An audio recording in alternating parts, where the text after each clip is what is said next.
Hi, it's Andy. Hi, it's Dave. Hi, it's Kirk. Welcome to the ADK channel. For today's video, Andy and Kirk have no idea what's coming up, so this should be fun. And we're going to go check. We'll obviously not be doing reset. Lost the ability.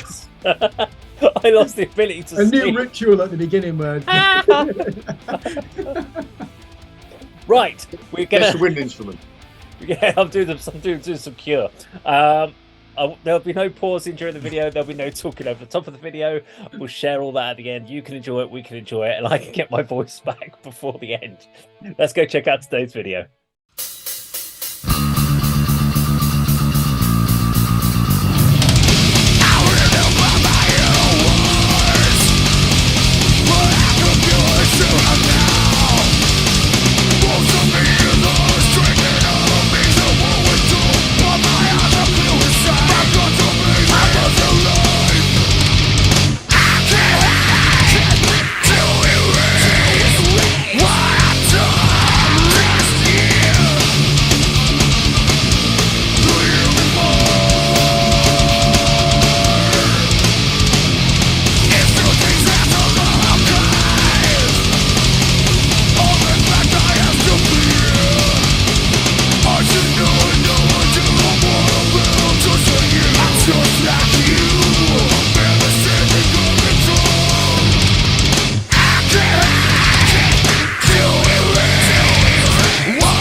Okie dokie, there we go. So that was Pantera, and the song is I Can't Hide.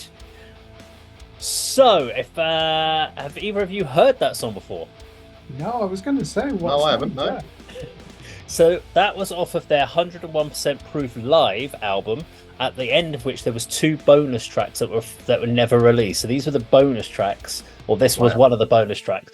And because no one ever covers the bonus tracks, I thought we would go and cover the bonus track, which was there's another one on there which is Where You Come From as well, which is another banger of a track. But yes, these were, if you did decide to go and buy the album at the time, you got to get 2 other unreleased Pantera songs. So there we go. I Can't Hide. Andy, over to you first on this one, I think. Yeah, I think we've documented this sort of recently on other Pantera videos. I missed the boat with this band, and you know I was going to say I haven't heard that track. What album is it from? But you've explained it's a sort of rare bonus track. It seems a little bit sort of more chaotic and faster than many of the sort of classic Pantera songs I've known and sort of got to listen to recently. But it's classic Pantera, isn't it? Really. There's a bit of a strange guitar tone on the solo, and then there's sort of a bit of a sort of slower breakdown bit, which I like. But yeah, good. You know, as a fan, you want to hear things like that. You want to just sort of discover tracks that they decided not to put on an album for whatever reason, and extra bonus tracks, demo versions, where I love all that kind of thing as well. But yeah, enjoyed that a lot. Kirk, what's your thoughts? I do know that song, Where You Come From. It's on the best of, isn't it? So I know that from the CD. I remember buying that when it came out. Yeah, that it really thrived on a Judas Priest riff, didn't it? Yeah. The vocals were really extreme, and I love that. That I think Phil Anselmo is probably underrated for his vocal range. Obviously, we know on Cemetery Gates that he's got this incredible register, but the more extreme vocal techniques, he's just as comfortable with those, isn't he? Like, listen to some of those screams near the end when you've got that really violent syncopation. It's unmistakably Pantera, isn't it? You're right, Andy. It doesn't have as much groove, and the band's origins are as a heavy metal band influenced by Judas Priest, Iron Maiden, even the first Def Leppard album, is a new album, isn't it? It's a new wave of British heavy metal album.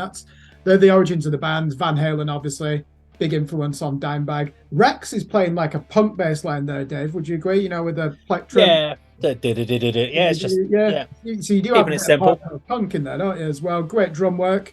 What do you know the story why it just ended up being a bonus track? So did they actually record it in the studio as well, or is it just a song they were playing live?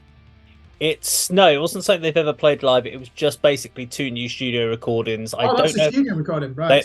Where you came from and I Can't Hide was studio recordings that they threw in when they did the 1997 101% proof. My assumption would be that they were written around the time of the Great Southern Trendkill, and maybe they weren't picked for the album, or they weren't ready for the album, or whatever it was, and they decided that they had these 2 tracks. They didn't want to just do a live album and give you nothing extra.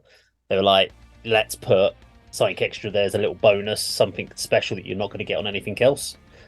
Maybe a bit of an incentive to go and buy that particular album, because this is obviously in that period of time after the Great Southern Trendkill. It's from that particular tour that they filmed all the 101 proof, and before obviously they'd started recording Reinventing the Steel. Yeah, I remember when this album came out, because they were headlining Ozfest, weren't they? Townsend Records in Chorley, Lancashire. I remember seeing that, and the Pantera box set had come out as well. And back in the day, you needed £20 to buy a box set, and even that was retailing at £14.99, £15 in 1998. That's a lot of money, isn't it, back then? So my point is, I didn't buy the album. Anyway, okay. There was a point. There was a point. This time in 1984, when I went to war, and I did. Townsend Records, surely. Yeah. So the reason I picked that track was because, yes, I thought it was time for us to come back to Pantera. It would have been really easy just to pick something like Suicide Note, which we will probably cover at some point. And for me, it was like I wanted to pick something kind of wasn't too bloated, and that was a great track from that with I Can't Hide. They got to the point. It's 2 minutes 47 seconds long. There's no bloatware really in there. It kind of highlights the bits. My favorite bit again is that breakdown at the end. It's dirty, it's brutal. I love it. I love the bass tones, and it makes me wonder if this was almost a track that was like a jam track in the studio. Something that was like a warm up. Like the guys were just like, we're gonna have fun, and they just started playing with it, and they were like, well, it's not really an album. It's not really working with the Great Southern Trendkill. It doesn't really match it. And then they were like, we need a couple of songs to add to this live recording. What if we got Knocking Around? And this was one of those tracks that they were like, well, this is kind of there. We need some vocals maybe. And then Phil just kind of riffed out some vocal ideas. I'm wondering there's no history about how it came together, but if that's how they did put it together, they threw together a track like that as a kind of an off-cut. It does put some bands to shame when they work and they craft and they can't even come up with something like that. And that's where my kind of head went with it. But I love the track. It's short, it's simple, it's fun to listen to, and it's just the epitome of what is Pantera, really. Yeah, that's good analogy, Dave, of how that might come about, and it'd be interesting if that was the case. Yeah, be fun to find out. You like the Crow soundtrack? I'm right in thinking Pantera have a cover on that, don't they? Don't they have like a punk song on that, Pantera? They have. Pantera have got one. I can't remember if Machine Head have got. No, Machine Head did one on Demon Night, I think it was as well. But yeah, Pantera have got something on there, which was a good cover. It's so good that I can't remember what it is. Well, there we go. That was Pantera and I Can't Hide. If you like this video, please do like, share, and subscribe. We'll see you on the video sometime very soon. Take care.